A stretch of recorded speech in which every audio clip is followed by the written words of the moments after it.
Salut les amis, c'est Axel. Aujourd'hui, j'ai envie de partager avec vous un sujet majeur pour le voyage à vélo, c'est comment recharger votre matériel électrique en voyage. J'avais déjà abordé ce sujet dans le cadre de courses d'ultra distance. Je vous invite d'ailleurs à regarder le lien dans la description de cet autre tuto où j'avais abordé du coup la notion de recharge sur des distances relativement courtes dans le cadre de courses ultra.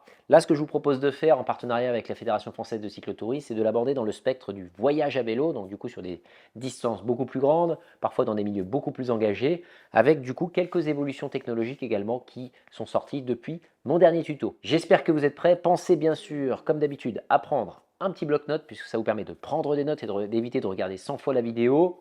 Pensez également à apporter pourquoi pas les solutions que vous avez déjà pour pouvoir les comparer à ce que je vais vous présenter. L'idée c'est que vous sortiez de ce tuto avec toutes les informations pour faire le bon choix en fonction de votre voyage. Avant de vous embarquer dans ce tuto, un petit jingle, rassemblez votre matos, votre calepin et on se voit juste après.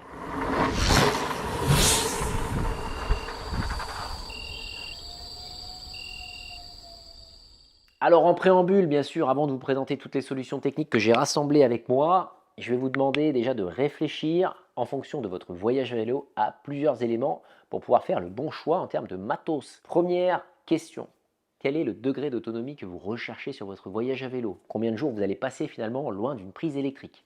Ça paraît bête, mais si vous ne connaissez pas cette information, ça va être compliqué de choisir votre solution, ou en tout cas vous allez potentiellement vous encombrer de plein de matos. Donc essayez de répondre à cette première question.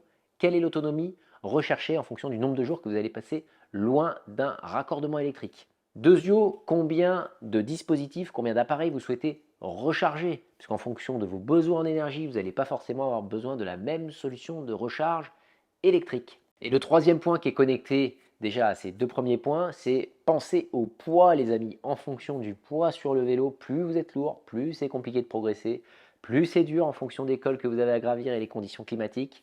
Pensez à rester le plus léger possible, donc à emporter le moins de matériel possible. Le voyage à vélo, contrairement aux courses ultra que j'organise, souvent on a tendance à prendre trop de matos, on a beaucoup de place dans les sacoches, du coup on a tendance à mettre plein de choses dedans. J'en suis un parfait exemple puisque j'ai déjà voyagé avec une randonneuse qui faisait 60 kg, tout compris, vélo plus matériel. J'avais un ordinateur, un appareil photo, une batterie, un chargeur secteur énorme, bref j'avais plein de matériel.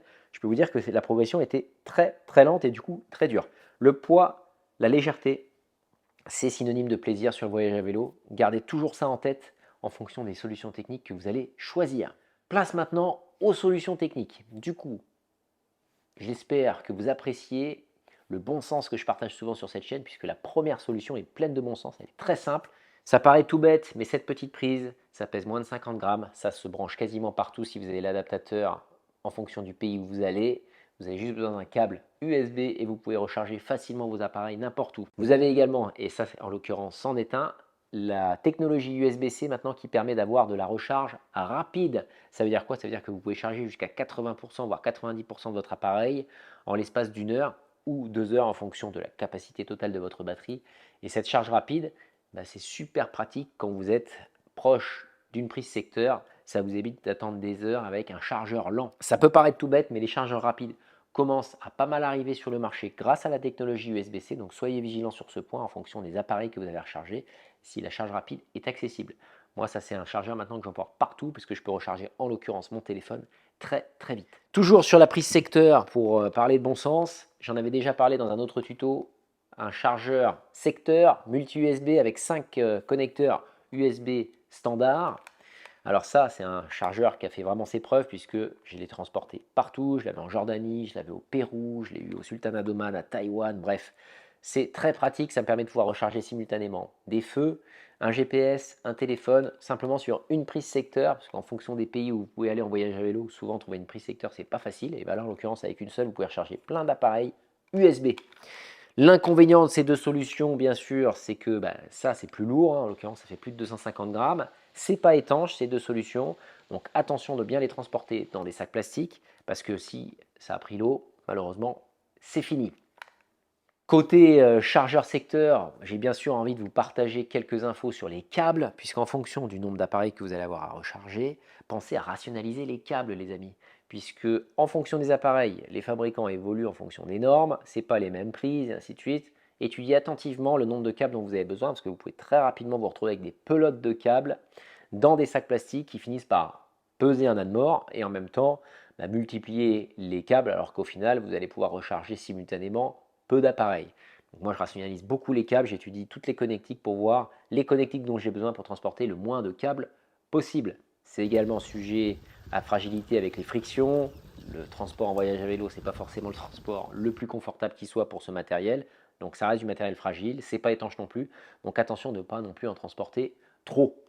La deuxième solution, bien sûr, j'en avais déjà parlé sur ma chaîne à plusieurs reprises, c'est les solutions de batterie, qu'on appelle également power bank. Je vous en montre une. Voilà, l'avantage de ces batteries, c'est que bien sûr, vous pouvez recharger des appareils directement sur le vélo. Vous n'avez pas besoin de vous arrêter. Là, en l'occurrence, c'est une batterie avec 2 ports USB, mais il en existe avec encore plus que ça. Ça donne du coup une grande autonomie, parce que vous pouvez recharger des appareils en fonction de leur capacité plusieurs fois par jour et pendant plusieurs jours. C'est une solution qui ne coûte pas très cher. Ça, en l'occurrence, c'est une batterie qui coûte moins de 75 euros. Alors, il y a des inconvénients sur les batteries, comme tout. C'est pas étanche. Attention à la connectique pour la recharger, puisque c'est lourd. Il y a des piles dedans, hein, des piles rechargeables, des accus. Et en l'occurrence, ça peut prendre beaucoup de temps à recharger. Donc, soyez attentifs également sur la connectique. Là, en l'occurrence, on est sur une connectique micro USB. Il existe aujourd'hui des batteries plus performantes avec les connectiques USB-C de recharge rapide et qui peuvent aider à recharger rapidement cet appareil. C'est bien d'avoir une énorme batterie, mais si vous mettez 24 heures pour la recharger, ça n'a aucun intérêt. Donc soyez vigilants sur toutes ces caractéristiques techniques, parce que la batterie, c'est vraiment une des solutions qui est vraiment magique, entre guillemets, en voyage à vélo, parce que c'est globalement assez léger, transportable, on peut recharger facilement pendant le voyage, mais ayez en tête, bien sûr, cette notion de combien je peux recharger versus combien de temps ça me demande pour la recharger de nouveau, cette fameuse batterie. Il y a un autre inconvénient également dont il faut tenir compte, c'est que les batteries fonctionnent principalement au lithium, c'est très sensible aux conditions climatiques, notamment au très grand froid. Je vous cite un exemple en Bolivie, quand vous êtes à moins 20 degrés, la batterie, souvent l'indicateur de charge n'est pas fiable, et vous pouvez vous retrouver avec une batterie chargée à 100% qui ne fonctionne pas. Donc ça, ce n'est pas une solution 100% fiable en fonction des conditions climatiques des voyages à vélo. Vous pouvez vous retrouver à avoir votre batterie qui est en carafe, et toutes vos batteries en fait, téléphone, GPS, la batterie de recharge, toutes les batteries qui fonctionnent au lithium sont très sensibles à la température, et dès lors que vous êtes en température extrême, négative ou positive, vous pouvez avoir des surprises avec la batterie qui malheureusement ne répond plus. Là, la seule solution, c'est bien sûr d'attendre qu'elle se réchauffe pour pouvoir la réutiliser, puisque vous ne perdez pas la capacité de la batterie généralement, c'est simplement que l'indicateur de charge n'est pas fiable.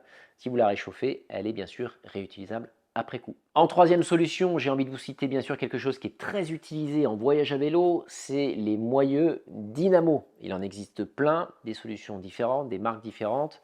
C'est un budget par rapport à la solution de batterie, en l'occurrence là c'est un budget, puisqu'il faut à la fois prévoir le moyeu dynamo, la roue qui est compatible, bref.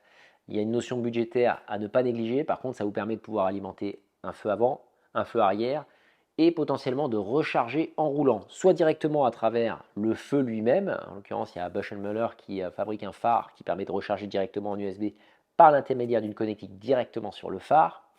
Mais vous avez également la possibilité d'avoir des dispositifs qui vous permettent de convertir le courant de votre moyeu dynamo vers un dispositif de protection électrique pour ensuite brancher un câble USB pour recharger vos appareils. Alors il faut rouler quand même suffisamment vite, donc en voyage à vélo, soyez très vigilant à votre vitesse moyenne, puisqu'en fonction si vous allez faire que grimper, parfois vous allez à peine recharger votre appareil électrique selon la vitesse. Moi, j'ai utilisé à la fois en 2015, quand j'ai traversé l'Amérique du Sud en randonneuse, et également en 2017, ce système couplé moyeu dynamo plus recharge USB. Concrètement, ça me permettait de pouvoir maintenir un niveau de charge, par exemple du GPS, pour pas qu'il tombe en carafe. Mais ça ne permettait pas vraiment de charger en roulant les appareils quand c'était combiné, par exemple, à l'usage d'un phare, plus la recharge électrique. Il y a également la possibilité avec le moyeu dynamo de mettre moyeu dynamo, dispositif de conversion de courant, batterie, tampon. Cette batterie tampon, après, peut être utilisée, mais en l'occurrence, je reviens sur la batterie initiale, comme une power bank avec laquelle vous allez pouvoir recharger des appareils. Concrètement, moi, le moyen dynamo, c'est quelque chose que j'apprécie beaucoup pour l'éclairage. Après, pour la recharge de matériel électrique, c'est plus une solution pour ne pas tomber en carafe, mais vous n'allez pas pouvoir recharger des milliers d'appareils avec quand vous roulez, à moins que vous soyez un coureur du Tour de France et que vous roulez à une vitesse incroyable. Généralement, en voyage à vélo, on a beaucoup de poids, on est lent, du coup, la recharge par moyen dynamo est assez complexe à réaliser. Il y a des innovations sur le secteur, je vais vous en montrer une d'ailleurs, qui permet par exemple de pouvoir utiliser maintenant la connectique USB-C, connectée directement à un moyeu dynamo, donc ça progresse. La meilleure solution à mon avis, si vous souhaitez vraiment recharger vos appareils, déjà pour les protéger électriquement, c'est de coupler votre moyeu dynamo avec un dispositif de protection électrique et une batterie externe qui va vous permettre après, à partir de cette batterie, de recharger d'autres appareils comme votre GPS ou votre téléphone. Comme ça, au moins, tout est protégé et vous n'abîmez pas vos appareils électriques que vous rechargez directement sur le moyeu dynamo. Il y a une notion bien sûr à connaître sur le moyeu dynamo, c'est que en cas de casse, eh ben, souvent il faut renvoyer la roue complète. Donc selon l'endroit où vous êtes, si vous êtes en Iran, en voyage à vélo, ça peut être compliqué à réparer. Donc ayez bien ça en tête également, ce n'est pas la solution parfaite. Il y a une notion budgétaire que j'abordais juste avant. En fonction des solutions, ça peut quand même coûter relativement cher. Et puis bien sûr, bon, même si en voyage à vélo, la performance n'est pas recherchée, c'est des watts qui sont grignotés. En l'occurrence, ça peut aller de 2 à plus de 10 watts en fonction du modèle de moyeu dynamo. Donc voilà, c'est de l'énergie qui est consommée en permanence. Il faut bien penser à la déconnecter si vous ne l'utilisez pas, puisque sinon, si vous utilisez vos phares en permanence avec le moyeu dynamo, même en plein jour, ça va vous consommer un petit peu d'énergie. Et du coup, ça va être plus difficile de progresser à vélo. Allez, passons maintenant aux recommandations que j'ai envie de vous partager, qui sont des recommandations que j'applique sur tous mes voyages et toutes mes expéditions. La première, c'est bien sûr de partir du principe que tout casse et qu'en l'occurrence, il vaut mieux doubler les solutions. Qu'est-ce que ça veut dire? Je vous en ai pris plusieurs. Je vous ai pris en l'occurrence une petite frontale que je vous avais présentée il y a quelques temps, la Gollum, puisque c'est une frontale qui fonctionne de manière très simple, comme n'importe quelle frontale, mais qui permet également, puisque ce sont des accus rechargeables dedans, de pouvoir transporter une petite batterie externe. Et ça, en l'occurrence, ça vous permet de pouvoir potentiellement recharger un autre appareil électrique et d'utiliser comme une batterie externe. Donc c'est tout bête, c'est fourni avec une solution existante et ça vous permet de pouvoir au cas où avoir une solution d'urgence pour recharger un appareil. Vous avez Garmin également qui le fait, je l'avais déjà présenté cette solution. Donc vous avez le Garmin en l'occurrence la 1030 Plus qui peut être couplé avec une batterie externe. Cette batterie, elle permet de recharger le Garmin en priorité, mais elle offre également une possibilité de pouvoir recharger directement un autre appareil électrique. Donc c'est un élément intéressant à connaître. Parfois, voilà, vous avez des fabricants qui proposent à la fois une solution initiale, une frontale, mais également un petit dispositif qui permet de recharger la frontale ou un autre appareil électrique. Ça permet d'avoir une solution d'urgence. Comme je le dis toujours, tout casse en voyage à vélo, donc partez du principe que ça va casser, c'est juste une question de temps, et que du coup, c'est bien d'avoir une solution de backup, une solution de sécurité au cas où, parce que tôt ou tard, le moyen dynamo, la batterie, moi j'ai tout cassé sur mes voyages à vélo, parce que les conditions de voyage souvent sont extrêmes, les revêtements sont parfois très caillouteux, bref, le matériel prend cher, entre guillemets. Donc partez du principe que ça va casser, ne partez pas du principe que vous avez la solution ultime, puisqu'à ma connaissance, elle n'existe pas. Un autre point qui est lié au fait que tout casse, pensez à bien sûr bien entretenir votre matériel avant de partir en voyage à vélo, contrôler les câbles, contrôler les gaines, notamment sur les moyens dynamo. Entretenez votre matos, nettoyez-le, parce qu'en fonction de l'oxydation, de l'humidité, de là où vous allez, eh bien tout se fatigue. Et c'est pas parce que ça a fonctionné pendant votre voyage. Là, je pars très bientôt sur une expé de 1000 km. En l'occurrence, mon phare arrière s'est oxydé, qui fonctionne sur un moyen dynamo et il ne marche plus. Donc ça arrive. Contrôlez bien sûr tout votre matos avant de partir en voyage. C'est le gage d'avoir la certitude que vous êtes prêt et que tout fonctionne avant de partir. Bien sûr, je vous le disais à plusieurs reprises, il n'y a pas de solution parfaite. Mais ça veut dire quoi? Ça veut dire que mentalement, il faut se préparer à ce que tout casse, mais ça n'empêche pas de pédaler. C'est pas parce que vous n'avez pas de GPS, c'est pas parce que votre téléphone est cassé, c'est pas parce que vous ne pouvez plus recharger vos appareils électriques que vos jambes ne peuvent pas continuer de tourner, les amis. En l'occurrence, la majorité des gens avec qui je parle par l'intermédiaire de cette chaîne, ce sont des gens qui utilisent des vélos musculaires. Donc ne vous inquiétez pas, même si tout tombe en panne au niveau électrique, vous aurez toujours votre corps, cette machine formidable qui fonctionnera. Préparez-vous simplement mentalement à ce que voilà, les choses cassent, puisque ça vous permettra d'éviter d'être stressé comme des fous sur les routes quand cela arrive, parce que malheureusement, ça arrive. Le temps est venu pour moi de conclure. Pensez bien sûr, avant cette conclusion, à vous abonner à la chaîne, également celle de la Fédération française de cyclotourisme, puisque ces chaînes grandissent grâce à vous. Pensez au pouce bleu si vous avez apprécié ces conseils, puisque ça permet de référencer cette vidéo dans l'algorithme. Si vous avez des questions, je suis avec vous dans la rubrique commentaires, en digital bien sûr, et je me ferai un plaisir d'y répondre.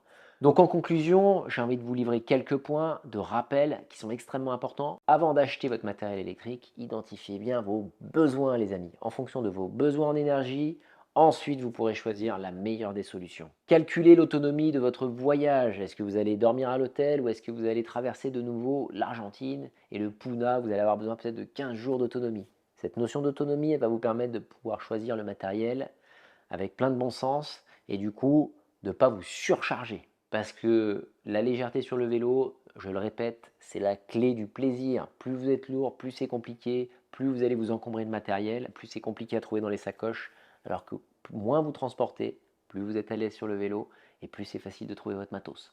Et enfin, dernier point, ne partez pas dans votre voyage à vélo sans avoir testé tout ce matériel électrique, sans l'avoir testé en conditions réelles pour voir comment ça réagit au niveau de l'usage, est-ce que ça correspond vraiment à vos besoins. Allez dehors, testez votre matos avant de vous engager sur votre voyage à vélo de manière à être sûr d'avoir la meilleure solution pour recharger votre matériel électrique.